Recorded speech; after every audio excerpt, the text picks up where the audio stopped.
ध्वजा अभ्र भेदी रथ पे, देखो वो है आए बाहर के पथ पे। खोल के ध्वजा अभ्र भेदी रथ पे, देखो वो है आए बाहर के पथ पे। देखो वो है, देखो वो है आए बाहर के पथ पे। खोल के ध्वजा अभ्र भेदी रथ पे, देखो वो है आए बाहर के पथ पे। Shuravardi had underestimated the Bengali Hindus, considering them to be meek, and thought that he and his hoodlums can terrorize the Hindus into leaving Calcutta.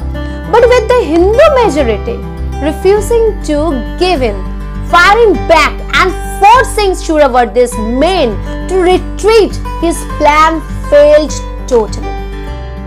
During and post the great Calcutta killings, that the Hindus started regaining confidence and faith in Dr. Shyama Prasad Mukherjee and the Hindu Mahasabha as the savior of the Hindus.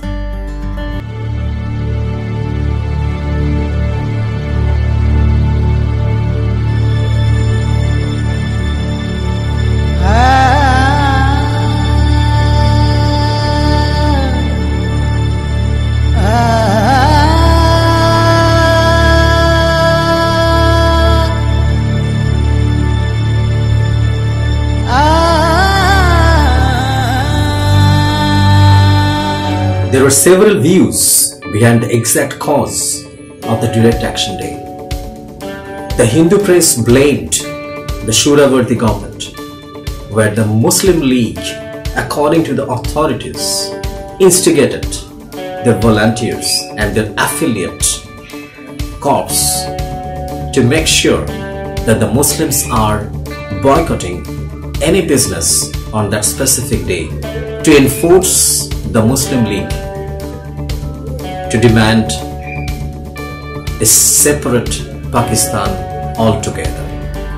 Dr. Shyama Prasad Mukherjee's acumen, leadership and dedication towards the cause of the Hindus bore fruit.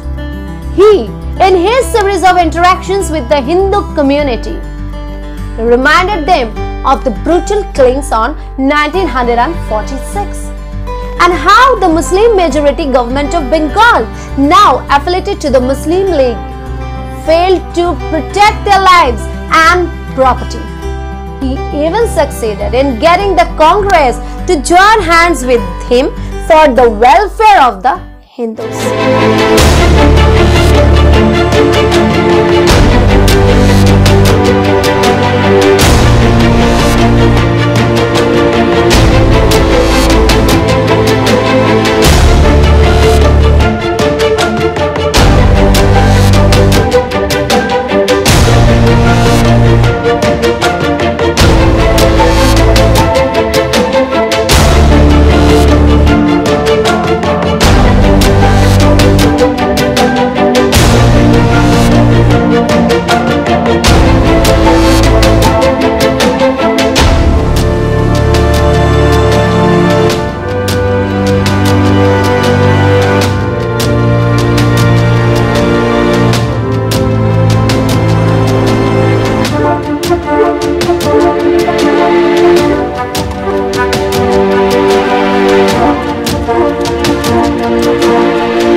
However, the Muslim League claimed that the Congress was behind the violence because they tried to weaken the Muslim League government, which is already fragile in Bengal.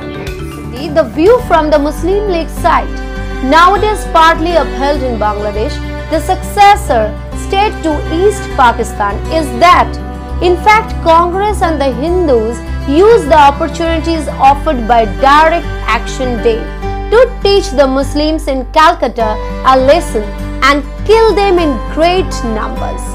Rashid, 1987. Thus, the riots opened the way to a partition of Bengal, between a Hindu-dominated West Bengal, including Calcutta, and a Muslim-dominated Eastern Bengal, nowadays Bangladesh. Historian Joya Chatterjee pointed out Shuravardi and Muslim League were the main people who were responsible for the riots. Shuravardi was not able to stop the riot, failing which Muslim League took the upper hand. At the same time, she has pointed out that the Hindu leaders were also culpable.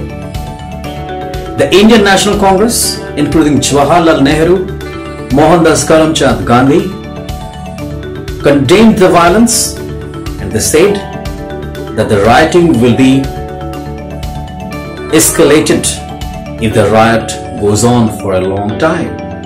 In fact, this riot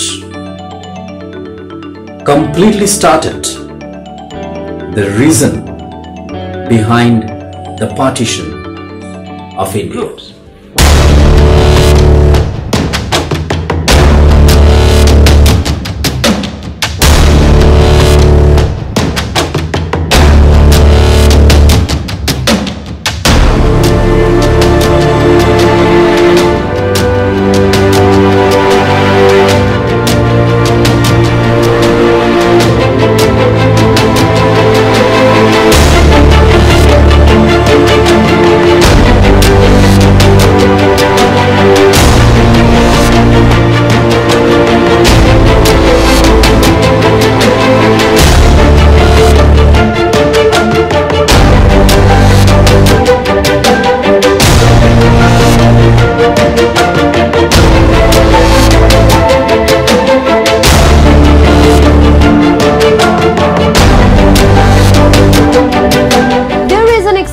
Accusation in pro-Congress accounts, partly upheld in British sources, that Shuravardi's attitude overtly incited violence. The two main points emphasized are: Shuravardi positioned himself with his cronies in the police control room and thus prevented the police commissioner, a British national who was technically in charge of law and order, from attending to the trouble with the free mind. This whole situation can be taken into two different contexts. One is the All India context and the other is the Bengal context. In the All India context, there are two main parties which were prominent at that point in time. One is the Indian National Congress and the other is the Muslim League.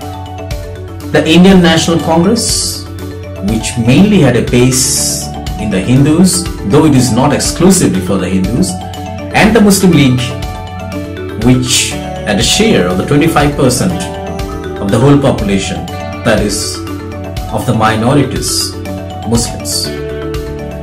The tension was regarding the transfer of power, as because in March 1946, the Prime Minister Clement Attlee already declared that there will be a transfer of power, and that was the main reason of tension. In 1940, Muslim League had already passed a resolution for a separate state for the Muslims, and that is Pakistan.